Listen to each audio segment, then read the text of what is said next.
Good day. We're coming on the air with breaking news. A jury in the federal trial of R. Kelly has found the singer guilty of racketeering based on sexual exploitation of children, kidnapping, and forced labor. They also found him guilty of violating all 8 counts of the Mann Act, a sex trafficking statute. That verdict comes after weeks of testimony from some 50 witnesses. He faces potentially decades in prison. Let's go right to NBC's Stephanie Gosk outside the courthouse in Brooklyn. Stephanie, good afternoon. Good afternoon, Lester. This is a man who was once dubbed the king of R&B. He wrote that song, I Believe I Can Fly. He won 3 Grammys from it. It was an anthem of sorts in the mid-90s, now going to prison potentially for decades. 1 charge of racketeering, as you said, other 8 charges of sex trafficking. And you might hear racketeering and think, isn't that for mafia bosses? But this was part of a unique strategy on the part of federal prosecutors to introduce sexual assault allegations that were well outside the statute of limitations. And at the center of this case, Lester, was the story of Aaliyah, a pop singer who many people know died tragically in a plane crash in 2001. According to testimony, she met R. Kelly when she was just 12 years old. A witness, a compelling witness for the prosecution, said that she actually walked in on R. Kelly performing a sex act with Aaliyah when she was either 13 or 14 years old. We then heard from one of his employees that at the age of 15, he bribed an official in Illinois to get a fake ID so that Aaliyah could marry R. Kelly at the time, who was 27, because he suspected Aaliyah may be pregnant, and if they married, she could not actually give any testimony against him in a statutory rape charges. But it concludes dozens of witnesses coming forward with depraved allegations of abuse, physical, emotional, sexual, a number of alleged victims. And as you said, this was a trial that lasted weeks, but prosecutors argued that this was actually something that was decades in the making. His defense over the course of the trial tried to portray the victims in this case as out opportunists who were looking for money and fame, but very clearly here in the end, the jury decided the prosecution had made its case, Lester. And Stephanie, he has been in custody leading up to this, correct? And Stephanie, he has been in custody leading up to this, correct? Yes, he has, for 2 years. And this is not the end of the road in terms of the charges that he faces. He still has state and federal charges, sex trafficking, sexual assault, as well as pornography charges. He was acquitted on pornography charges back in 2008, but at this point, he still has weeks, years, months down the road where he's going to be dealing with these allegations in a courtroom. But he is, for now, facing decades in prison. His sentencing due to take place May 5th here in New York. Lester? All right, Stephanie Gosk outside the courthouse. Joining me now, NBC legal analyst Danny Cevallos. And Danny, Stephanie kind of hinted to this idea that the prosecutors had to get a bit creative in order to get some of these cases in front of a jury. Does that increase the likelihood, the chances of appeal here?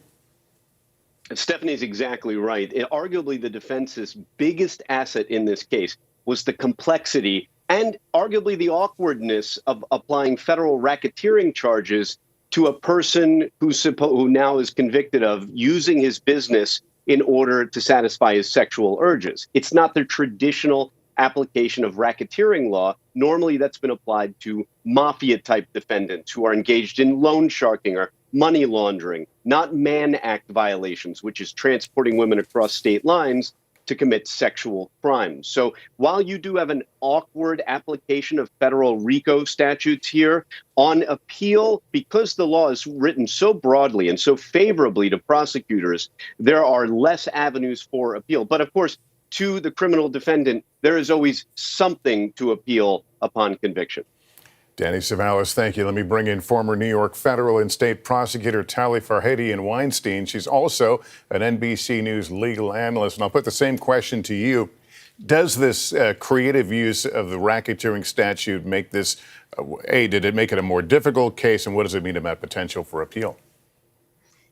So I expect that R. Kelly certainly will argue on appeal, as he argued in front of the trial court that he was not an enterprise, which is what prosecutors have to prove in a racketeering case, that he was just one person. And so this structure didn't fit. But Lester, this, while a new use of RICO, is certainly not unprecedented. In fact, just last year, the same federal prosecutors over in Brooklyn, New York, made a racketeering case against Nixium, alleging that it too was a criminal enterprise involving sex trafficking and similar offenses. And the jury came back very quickly in that case as well, within a day. Really unusual in such a long trial to give such a resounding verdict all across the board and to affirm the prosecution's theory. The whole idea, though, of racketeering, does it not implicate potential others who have created some sort of a network or organization? And to that, my question, I guess, is will others who will be seen as enablers perhaps face justice? It is quite possible that they will. And the prosecution did put in lots of evidence of the other people who, together with R. Kelly, comprised this enterprise, members of his entourage, his assistants, all of whom facilitated the underlying acts of racketeering that were alleged in this case. Are you surprised that the jury, I guess they deliberated, I'm looking at 9 hours. Does that sound reasonable to you, given the number of charges? Oh, well, when I was a prosecutor, we used to say that for every day of trial, there's going to be at least an hour of jury deliberations. So this jury moved very quickly. They only got the case on Friday afternoon. So they haven't really had it for one full day. And I think that's a reflection also of how useful a tool the racketeering statute is for prosecutors, because it really allows them to put in all sorts of evidence about who the defendant is over time, over decades, and to really paint a picture that really doesn't leave much for the jury to have to wonder about. All right, Tally, thank you very much. Let me bring in Brittany Packnett Cunningham. She's a former member of President Obama's 21st Century Police Task Force and an NBC News political analyst. I'm just wondering what your view is here and what the impact of this conviction is. Well, Lester, I'm also talking to you as a survivor of sexual assault myself. I was in the second installment of Surviving R. Kelly. And I'm having a number of feelings, as I think a lot of people are, certainly in our community, but certainly many Black girls and women who have survived even an ounce of what R. Kelly survivors have endured over time. I think it is really important here for us to recognize that Tarana Burke, the founder of the Me Too movement, has been very clear from the beginning that this has always been in service of Black girls and women who are too often forgotten about in these conversations. And yet we have a major statement being made by this court about not just this person, but hopefully a statement that will reverberate for a long time and actually extend and expand to discuss the value of Black girls and women. For so long, R. Kelly was allowed to move and to operate not just without any consequence or accountability, but also with great support from his collaborators, from his record label, from concert venues, from radio stations that continued to play his music and that gave him the funding to continue to commit the crimes and the atrocities that he did. So I think it's critically important for us to remember that this is one trial, but there are Black girls and women who are suffering every single day from sexual and intimate partner violence and abuse, and that they're being doubly abused by systems that render them unimportant. So I'm really reflecting on his survivors who bravely spoke out, on people like Dream Hampton, who made sure that this conversation would be expanded and that this could not go on any longer, and all the Black women and girls today who deserve safety from predation. Well, we appreciate you adding your voice to this conversation. This concludes our coverage of the R. Kelly verdict. We'll have much more tonight on NBC Nightly News.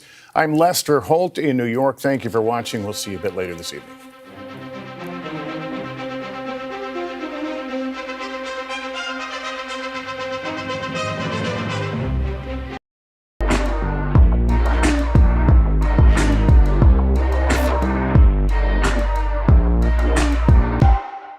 News is more than a headline. It informs, it inspires, and it still matters. To cover it, you have to be in it. And that's what we're gonna do.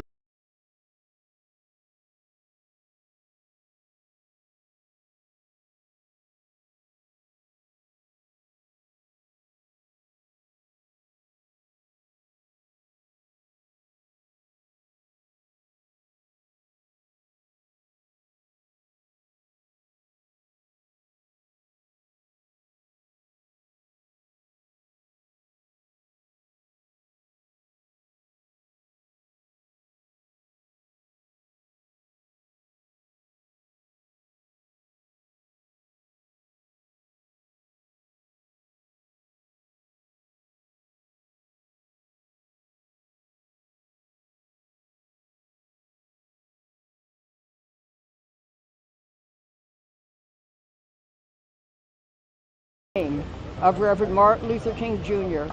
in any discussion of R. Kelly, a dangerous sexual predator who has harmed so many women and underage girls. The defense also argued that Mr. Kelly treated his victims, quote, like gold, end quote, targeting them, recruiting them, isolating them from their family and friends, forcing them to follow his abusive rules in order to control them, punishing them if they did not follow his rules to the letter, hitting them, threatening them, sexually assaulting them, giving many of them genital herpes, and victimizing them by recording many of them on child pornography tapes, is not treating them like gold. R. Kelly thought that he could get away with all of this, but he didn't. Because despite the fact that he thought he could control all of his victims, he was wrong. Many of his victims had the courage to speak up and tell their truth, under oath, in a court of law. I am very proud of my clients who agreed to testify in this case. I thank them for trusting me, law enforcement, and the jury to find the truth. My clients who testified fought through their fear and relived their painful experiences with R. Kelly and his enablers. R. Kelly's victims handled themselves with dignity and survived intense cross-examination by the defense. Because of their courage and the outstanding work of federal agents and prosecutors in this case, justice has been done. Let this be a message to other celebrities who also use their fame to prey on their fans, and others who are unfortunate enough to come into contact with them. You're also likely to face serious consequences for your criminal conduct. The issue is not if the law will catch up to you. The only question is when. I also have a very short statement from one of my clients, and that's Sonja. I know that she is happy with the verdict that Mr. Kelly has been convicted, and thankful that the jury listened to her and to the rest of the witnesses. She says, "I've been hiding from Robert Kelly in fear due to threats made against me, and I'm ready to start living my life free from fear and to start the healing process. I want to thank the jury for considering the evidence and truly listening to my testimony. I want to thank the U.S. Attorney's Office and the federal prosecutors in this case. Thank you for shining a light and helping me to get out from under that rock that I stayed under for far too long.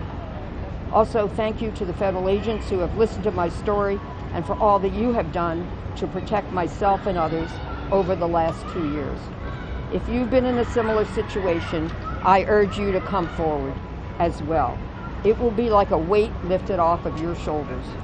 No one should have to live like that."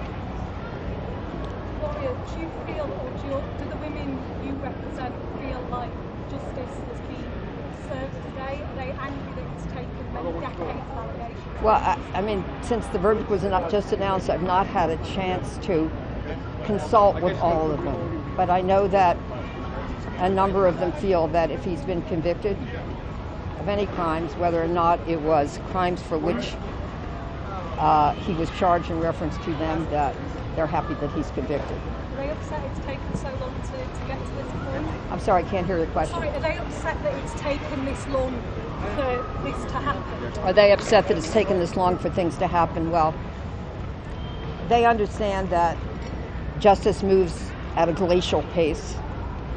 It's not like it is on television, which I've said many times. Everything doesn't happen within 1 hour. Laura, in regards to Sonia, the jury didn't come back, and based on their decision, they did not believe your client. They did not believe your client. Well, it's not a question of whether they believed her. It's a question of whether they found guilt beyond a reasonable doubt. And that's very different than whether they believed her. So there was doubt in their decision with your client? Pardon me? There was doubt in their decision with your client? You would... Go ahead. Thank you, Gloria. I think the prosecution wants to speak. In front. Okay, the United States Attorney for the Eastern District is going to speak. and then she'll be followed by Special Agent in Charge, Homeland Security Investigations. I'll give you the U.S. Attorney's name first. It's Jacqueline, Jacqueulyn, Kasulis, Kasulis, U.S. Attorney, Eastern District of New York, Acting U.S. Attorney, Eastern District of New York, and she'll be followed by Peter Fitzhugh, Fitzhugh, Special Agent in Charge, Homeland Security Investigations. They're not going to take any questions because the defendant still has to be sentenced. We have a podium here that I'd like to put up. Can you raise this mic stand a little bit, or is the podium going to get in the way of the mics? It's going to get in the way. Huh? It's going to get in the way. Can you raise this mic stand? No, it'll be in their face. All right, because I'm going to put in, I'm going to bring over that podium so they can put some papers down in front of it.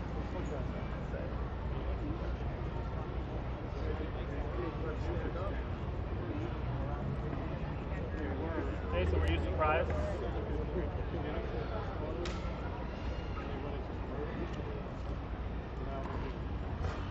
How you doing, brother?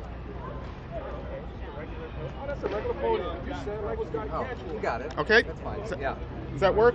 Yeah, that's fine. It's on the edge. Okay. Okay, Jacqueline Kasulis, U.S. Attorney first, followed by Peter Fitzhugh, Homeland Security Investigator.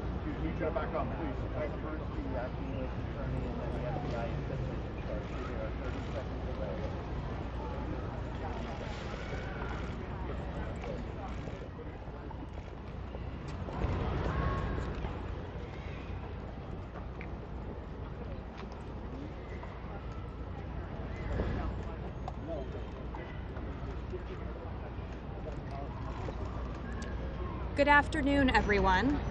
My name is Jacqueline Kasulis, and I am the acting U.S. Attorney here in the Eastern District of New York. Today's guilty verdict forever brands R. Kelly as a predator who used his fame and fortune to prey on the young, the vulnerable, and the voiceless for his own sexual gratification. A predator who used his inner circle to ensnare underage girls and young men and women for decades in a sordid web of sex abuse, exploitation, and humiliation. To the victims in this case, your voices were heard and justice was finally served. This conviction would not have been possible without the bravery and resilience of R. Kelly's victims. I applaud their courage in revealing in open court the painful, intimate, and horrific details of their lives with him. No one deserves what they experienced at his hands or the threats and harassment they faced in telling the truth about what happened to them. We hope that today's verdict brings some measure of comfort and closure to the victims. This conviction is the latest in a long line of prosecutions by this office to protect women and vulnerable minors from sexual predators. Today's result was made possible by the outstanding work, dedication, and skill of the prosecution team. AUSA's Elizabeth Geddes, Nadia Shahada, and Maria Cruz Melendez. And senior investigator Keith Kolovich and paralegal specialists Kira Wenthen and Alyssa Fagel. Their grace under pressure was truly extraordinary. I want to commend and thank the Special Agents Ryan Chabot and Sylvette Reynoso of the Department of Homeland Security Investigations under the supervision of Supervisory Special Agent Elvin Hernandez for their outstanding work on the case, along with detectives from the New York City Police Department. Together, this superb team spent countless hours over years to sort through records and documents and interviewing over hundreds of witnesses to painstakingly marshal the facts and build a strong case. I also want to thank the U.S. Attorney's Office in the Northern District of Illinois, and Cook County State's Attorney's Office for its assistance.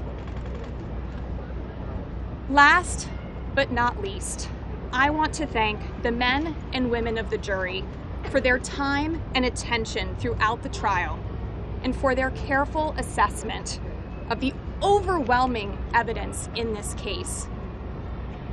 In rendering its verdict today, the jury delivered a powerful message to men like R. Kelly. No matter how long it takes, the long arm of the law will catch up with you.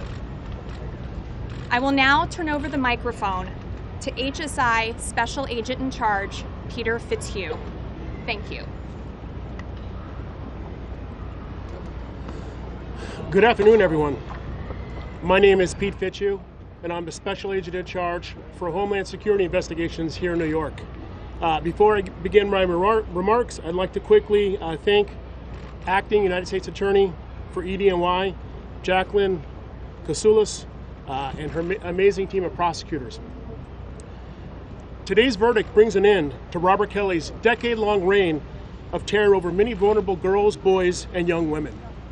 With this verdict, it is my sincere hope that it will also begin the healing process for these brave survivors.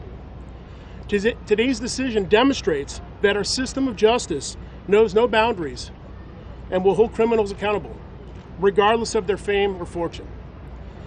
Mr. Kelly once said, "I'm no angel, but I'm no monster either." I wholeheartedly disagree with that. The investigative and prosecution team spent months conducting hundreds of interviews, analyzing documentary and electronic evidence, all of which confirmed the true depravity of Mr. Kelly. For years, Mr. Kelly believed that his power and fame could defy the justice system and allow him to continue his abuse. Today, a jury of Mr. Kelly's peers confirmed what these courageous victims have known for far too long. Mr. Kelly is a prolific serial predator. Despite numerous reports of his destructive abuse over the years, Mr. Kelly's brazen acts of intimidation against his accusers kept him shielded from prosecution.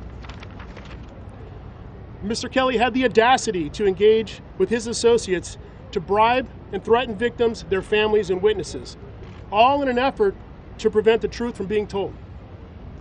Make no mistakes, these actions by Mr. Kelly and his associates were not only designed to hide the truth, but to also keep and continue his destructive ways against the young and vulnerable. In their failed attempt to evade justice, Mr. Kelly and his associates made one critical error. They underestimated the resilience and courage of the victims who refused to be silenced.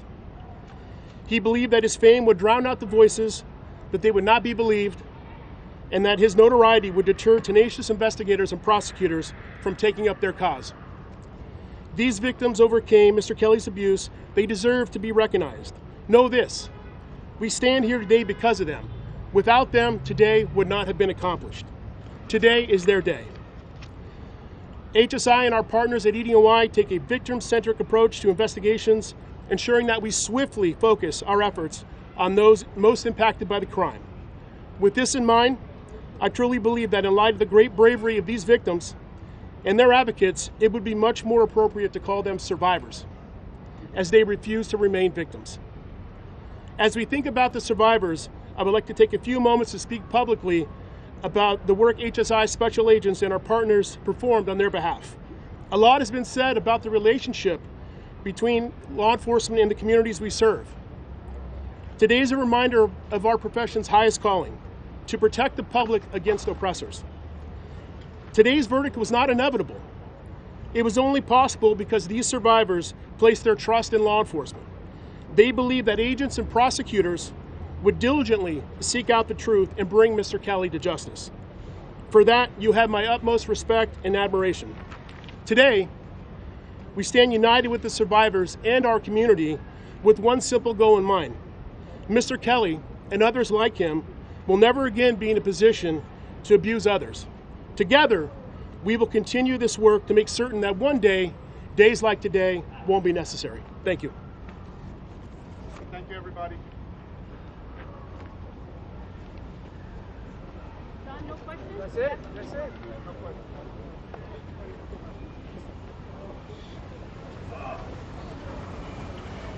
Late one.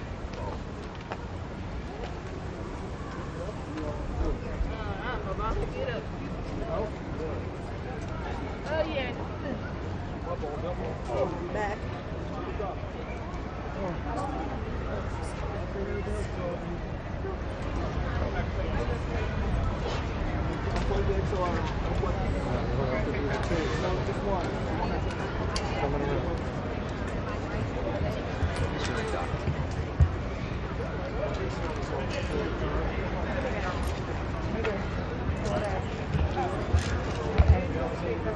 Oh, it's already got it. Okay,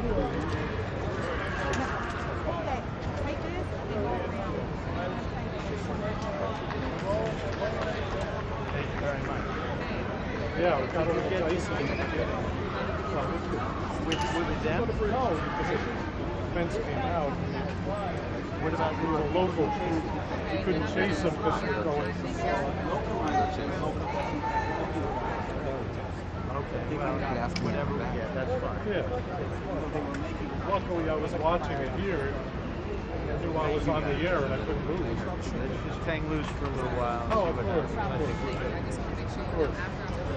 But they did, that was Eddie who chased? Yes. Came here to come and he was going to alert it, battery. So on and we're